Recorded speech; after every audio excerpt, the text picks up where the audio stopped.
ओम नमो भगवते वासुदेवाय। श्रीमद् भागवत महात्म्य, पहला अध्याय। देवर्षि नारद की भक्ति से भेंट। सच्चिदानंद स्वरूप भगवान श्री कृष्ण को हम नमस्कार करते हैं, जो जगत की उत्पत्ति, स्थिति और विनाश के हेतु तथा आध्यात्मिक, आधिदैविक और आधिभौतिक तीनों प्रकार के तापों का नाश करने वाले हैं। जिस समय श्री सुखदेव जी का यज्ञोपवीत संस्कार भी नहीं हुआ था तथा लौकिक वैदिक कर्मों के अनुष्ठान का अवसर भी नहीं आया था, तभी उन्हें अकेले ही संन्यास लेने के लिए घर से जाते देखकर उनके पिता व्यास जी विरह से कातर होकर पुकारने लगे, बेटा बेटा, तुम कहाँ जा रहे हो? उस समय वृक्षों ने तन्मय होने के कारण श्री सुखदेव जी की ओर से उत्तर दिया था, ऐसे सर्वभूत हृदय स्वरूप श्री सुखदेव मुनि को मैं नमस्कार करता हूँ। एक बार भगवत कथामृत का रसास्वादन करने में कुशल मुनिवर शौनक जी ने नैमिषारण्य क्षेत्र में विराजमान महामती सूत जी को नमस्कार करके उनसे पूछा। शौनक जी बोले, सूत जी, आपका ज्ञान अज्ञानांधकार को नष्ट करने के लिए करोड़ों सूर्यों के समान है। आप हमारे कानों के लिए रसायन अमृत स्वरूप सार गर्भित कथा कहिए। भक्ति, ज्ञान और वैराग्य से प्राप्त होने वाले महान विवेक की वृद्धि किस प्रकार होती है तथा वैष्णव लोग किस तरह इस माया मोह से अपना पीछा छुड़ाते हैं। इस घोर कलिकाल में जब जीव आसुरी स्वभाव के हो गए हैं, विविध क्लेशों से आक्रांत इन जीवों को शुद्ध दैवी शक्ति संपन्न बनाने का सर्वश्रेष्ठ उपाय क्या है? सूत जी, आप हमें कोई ऐसा शाश्वत साधन बताइए जो सबसे अधिक कल्याणकारी तथा पवित्र करने वालों में भी पवित्र हो तथा जो भगवान श्री कृष्ण की प्राप्ति करा दे। चिंतामणि केवल लौकिक सुख दे सकती है और कल्प वृक्ष अधिक से अधिक स्वर्गीय संपत्ति दे सकता है, परंतु गुरुदेव प्रसन्न होकर भगवान का योगी दुर्लभ नित्य वैकुंठ धाम दे देते हैं। सूत जी ने कहा, शौनक जी, तुम्हारे हृदय में भगवान का प्रेम है, इसलिए मैं विचार कर तुम्हें संपूर्ण सिद्धांतों का निष्कर्ष सुनाता हूँ, जो जन्म मृत्यु के भय का नाश कर देता है, जो भक्ति के प्रवाह को बढ़ाता है और भगवान श्री कृष्ण की प्रसन्नता का प्रधान कारण है। मैं तुम्हें वो साधन बतलाता हूँ, उसे सावधान होकर सुनो। श्री सुखदेव जी ने कलयुग में जीवों के काल स्वरूपी सर्प के मुख का, ग्रास होने के त्रास का आत्यंतिक नाश करने के लिए श्रीमद् भागवत शास्त्र का प्रवचन किया है। मन की शुद्धि के लिए इससे बढ़कर कोई साधन नहीं है। जब मनुष्य के जन्म जन्मांतर का पुण्य उदय होता है, तभी उसे इस भागवत शास्त्र की प्राप्ति होती है। जब सुखदेव जी राजा परीक्षित को ये कथा सुनाने के लिए सभा में विराजमान हुए, तब देवता लोग उनके पास अमृत का कलश लेकर आए। देवता अपना काम बनाने में बड़े कुशल होते हैं, अतः यहाँ भी सबने सुखदेव मुनि को नमस्कार करके कहा, आप ये अमृत लेकर बदले में हमें कथामृत का दान दीजिए। इस प्रकार परस्पर विनिमय अदला बदली हो जाने पर राजा परीक्षित अमृत का पान करें और हम सब श्रीमद् भागवत रूप अमृत का पान करेंगे। इस संसार में कहाँ कांच और कहाँ ये महामूल्य मणि तथा कहाँ सुधा और कहाँ कथा। श्री सुखदेव जी ने यह सोचकर उस समय देवताओं की हंसी उड़ा दी। उन्हें भक्ति शून्य, कथा का अनाधिकारी जानकर कथा का दान नहीं किया। इस प्रकार ये श्रीमद् भागवत की कथा देवताओं को भी दुर्लभ है। पूर्व शक्ति में अपनी भागवत के श्रवण से ही राजा परीक्षित की मुक्ति देखकर ब्रह्मा जी को भी बड़ा आश्चर्य हुआ था। उन्होंने सत्य लोक में तराजू बांधकर सब साधनों को तौला। अन्य सभी साधन तौल में हल्के पड़ गए। अपने महत्व के कारण भागवत ही सबसे भारी रहा। ये देखकर सभी ऋषियों को बड़ा विस्मय हुआ। उन्होंने कलियुग में इस भगवत रूप भागवत शास्त्र को ही पढ़ने सुनने से तत्काल मोक्ष देने वाला निश्चय किया। सप्ताह विधि से श्रवण करने पर यह निश्चय भक्ति प्रदान करता है। पूर्व काल में इसे दयापरायण सनकादि ने देवर्षि नारद को सुनाया था। यद्यपि देवर्षि ने पहले ब्रह्मा जी के मुख से इसे श्रवण कर लिया था, तथापि सप्ताह श्रवण की विधि तो उन्हें सनकादि ने ही बताई थी। शौनकादि ने पूछा, सांसारिक प्रपंच से मुक्त एवं विचरणशील नारद जी का सनकादिक साथ संयोग कहाँ हुआ और विधि विधान के श्रवण में उनकी प्रीति कैसे हुई? सूत जी ने कहा, अब मैं तुम्हें वो भक्तिपूर्ण कथानक सुनाता हूँ जो श्री सुखदेव जी ने मुझे अपना अनन्य शिष्य जानकर एकांत में सुनाया था। एक दिन विशालापुरी में वे चारों निर्मल ऋषि सत्संग के लिए आए। वहां उन्होंने नारद जी को देखा। सनकादि ने पूछा, ब्राह्मण, आपका मुख उदास क्यों हो रहा है? आप चिंतातुर कैसे हैं? इतनी जल्दी जल्दी आप कहाँ जा रहे हैं और आपका आगमन कहाँ से हो रहा है? इस समय तो आप उस पुरुष के समान व्याकुल जान पड़ते हैं जिसका सारा धन लुट गया हो। आप जैसे आसक्ति रहित पुरुष के लिए यह उचित नहीं है। इसका कारण बताइए। नारद जी ने कहा, मैं सर्वोत्तम लोक समझकर पृथ्वी में आया था। यहाँ पुष्कर, प्रयाग, काशी, गोदावरी, नासिक, हरिद्वार, कुरुक्षेत्र, श्रीरंग और सेतुबंध आदि कई तीर्थों में मैं इधर उधर विचरता रहा, किंतु मुझे कहीं भी मन को संतोष देने वाली शांति नहीं मिली। इस समय अधर्म के सहायक कलियुगम ने सारी पृथ्वी को पीड़ित कर रखा है। अब यहाँ सत्य, तप, शौच, बाहर भीतर की पवित्रता, दया, दान आदि कुछ भी नहीं है। बेचारे जीव केवल अपना पेट पालने में लगे हुए हैं। वे असत्य भाषी, आलसी, मंदबुद्धि, भाग्यहीन, उपद्रवग्रस्त हो गए हैं। जो साधु संत कहे जाते हैं वे पूरे पाखंडी हो गए हैं। देखने में तो वे विरक्त हैं, किंतु स्त्री धन आदि सभी का परिग्रह करते हैं। घरों में स्त्रियों का राज्य है। साले सलाहकार बने हुए हैं। लोभ से लोग कन्या विक्रय करते हैं और स्त्री पुरुषों में कलह मचा रहता है। महात्माओं के आश्रम, तीर्थ और नदियों पर यवनों, विधर्मियों का अधिकार हो गया है। उन दुष्टों ने बहुत से देवालय भी नष्ट कर दिए हैं। इस समय यहाँ न कोई योगी है, न सिद्ध है, न ज्ञानी है और न सत्कर्म करने वाला ही है। सारे साधन इस समय कलि पुरुष दावानल से जलकर भस्म हो गए हैं। इस कलियुग में सभी देशवासी बाजारों में अन्न बेचने लगे हैं। ब्राह्मण लोग पैसा लेकर वेद पढ़ाते हैं और स्त्रियां वेश्यावृत्ति से निर्वाह करने लगी हैं।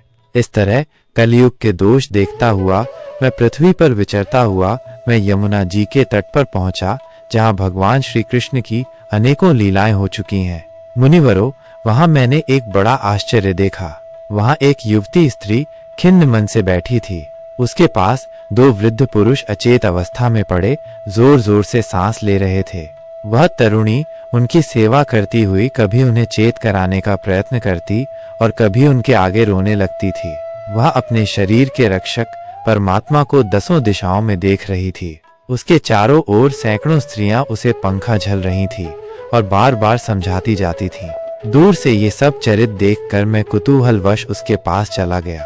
मुझे देखकर वह युवती खड़ी हो गई और बड़ी व्याकुल होकर कहने लगी। युवती ने कहा, अजी महात्मा जी, क्षण भर ठहर जाइए और मेरी चिंता को भी नष्ट कर दीजिए। आपका दर्शन तो संसार के सभी पापों को सर्वथा नष्ट कर देने वाला है। आपके वचनों से मेरे दुख की भी बहुत कुछ शांति हो जाएगी। मनुष्य का जब बड़ा भाग्य होता है तभी आपके दर्शन हुआ करते हैं। नारद जी कहते हैं, तब मैंने उस स्त्री से पूछा, देवी तुम कौन हो? ये दोनों पुरुष तुम्हारे क्या होते हैं और तुम्हारे पास ये कमल लोचनी देवियां कौन हैं? तुम हमें विस्तार से अपने दुख का कारण बताओ। युवती ने कहा, मेरा नाम भक्ति है। ये ज्ञान और वैराग्य नामक मेरे पुत्र हैं। समय के फेर से ही ये ऐसे जर्जर हो गए हैं। ये देवियां गंगा जी आदि नदियां हैं। ये सब मेरी सेवा करने के लिए ही आई हैं। इस प्रकार साक्षात देवियों के द्वारा सेवित होने पर भी मुझे सुख शांति नहीं है। तपोधन, अब ध्यान देकर मेरा वृत्तांत सुनिए। मेरी कथा वैसे तो प्रसिद्ध है, फिर भी उसे सुनकर आप मुझे शांति प्रदान करें। मैं द्रविड़ देश में उत्पन्न हुई, कर्नाटक में बढ़ी, कहीं कहीं महाराष्ट्र में सम्मानित हुए, किंतु गुजरात में मुझको बुढ़ापे ने आ घेरा। वहां घोर कलियुग के प्रभाव से पाखंडियों ने मुझे अंगभंग कर दिया। चिरकाल तक यह अवस्था रहने के कारण मैं अपने पुत्रों के साथ दुर्बल और निस्तेज हो गई। अब जब से मैं वृंदावन आई तब से पुनः परम सुंदरी सुरूपवती नवयुवती हो गई हूँ, किंतु सामने पड़े हुए ये दोनों मेरे पुत्र थके मांदे दुर्बल हो रहे हैं। अब मैं यह स्थान छोड़कर अन्यत्र जाना चाहती हूँ। ये दोनों बूढ़े हो गए हैं, इसी दुख से मैं दुखी हूँ।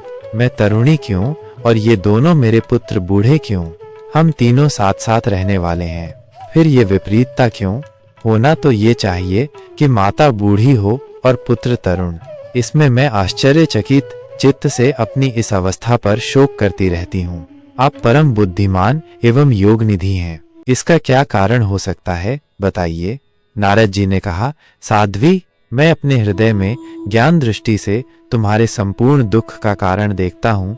तुम्हें विषाद नहीं करना चाहिए। श्रीहरि तुम्हारा कल्याण करेंगे।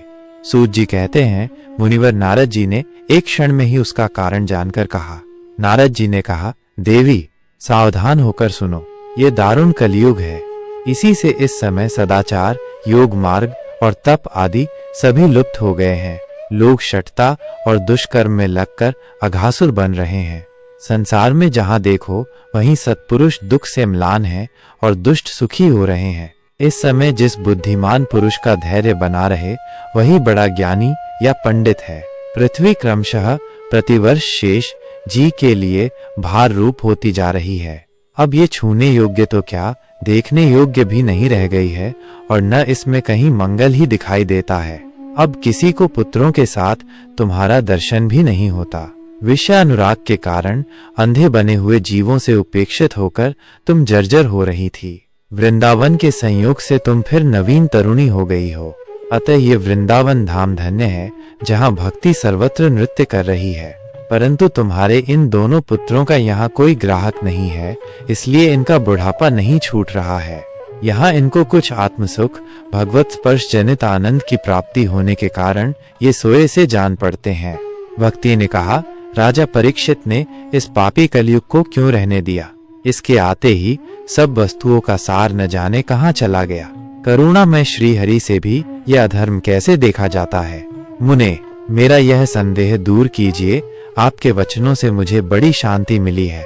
नारद जी ने कहा, वाले, यदि तुमने पूछा है तो प्रेम से सुनो। कल्याणी, मैं तुम्हें सब बताऊंगा और तुम्हारा दुख दूर हो जाएगा। जिस दिन भगवान श्री कृष्ण इस भूलोक को छोड़कर अपने परम धाम को पधारे, उसी दिन से यहाँ संपूर्ण साधनों में बाधा डालने वाला कलयुग आ गया। दिग्विजय के समय राजा परीक्षित की दृष्टि पड़ने पर कलयुग दीन के समान उनकी शरण में आया। भ्रमर के समान सारगृही राजा ने यह निश्चय किया कि इसका वध मुझे नहीं करना चाहिए, क्योंकि जो फल तपस्या, योग एवं समाधि से भी नहीं मिलता, कलयुग में वही फल श्रीहरि कीर्तन से ही भली भांति मिल जाता है। इस प्रकार सारहीन होने पर भी उसे उस एक ही दृष्टि से साधुवत देखकर उन्होंने कलयुग में उत्पन्न होने वाले जीवों के सुख के लिए ही इसे रहने दिया था। इस समय लोगों के कुकर्म में प्रवृत्त होने के कारण सभी वस्तुओं का सार निकल गया है और पृथ्वी के सारे पदार्थ बीजहीन भूसी के समान हो गए हैं। ब्राह्मण केवल अन्न धनादि के लोभवश घर घर एवं जन जन को भागवत की कथा सुनाने लगे हैं, इसलिए कथा का सार चला गया। तीर्थों में नाना प्रकार के अत्यंत घोर कर्म करने वाले नास्तिक और नारकी पुरुष भी रहने लगे हैं, इसलिए तीर्थों का भी प्रभाव जाता रहा। जिनका चित्त निरंतर काम, क्रोध, महान लोभ और तृष्णा से तपता रहता है, वे भी तपस्या का ढोंग करने लगे हैं, इसलिए तप का भी सार निकल गया। मन पर काबू न होने के कारण तथा लोभ, दंभ और पाखंड का आश्रय लेने के कारण एवं शास्त्र का अभ्यास न करने से ध्यान योग का फल मिट गया। पंडितों की यह दशा है कि वे अपनी स्त्रियों के साथ भैंसों की तरह रमण करते हैं, उनमें संतान पैदा करने की ही कुशलता पाई जाती है। मुक्ति साधन में वे सर्वथा अकुशल हैं। संप्रदायानुसार प्राप्त हुई वैष्णवता भी कहीं देखने में नहीं आती। इस प्रकार जगह जगह सभी वस्तुओं का सार लुप्त हो गया है। ये तो इस युग का स्वभाव ही है, इसमें किसी का दोष नहीं है। इसी से पुंडरीकाक्ष भगवान बहुत समीप रहते हुए भी ये सब सह रहे हैं। सूत जी कहते हैं, शौनक जी, इस प्रकार देवर्षि नारद के वचन सुनकर भक्ति को बड़ा आश्चर्य हुआ। फिर उसने जो कुछ कहा उसे सुनिए। भक्ति ने कहा, देवर्षि, आप धन्य हैं। मेरा बड़ा सौभाग्य था जो आपका समागम हुआ। संसार में साधुओं का दर्शन ही समस्त सिद्धियों का परम कारण है। आपका केवल एक बार का उपदेश धारण करके कयाधु कुमार प्रहलाद ने माया पर विजय प्राप्त कर ली थी। ध्रुव ने भी आपकी कृपा से ही ध्रुवपद प्राप्त किया था। आप सर्व मंगलमय और साक्षात श्री ब्रह्मा जी के पुत्र हैं। मैं आपको नमस्कार करती हूँ।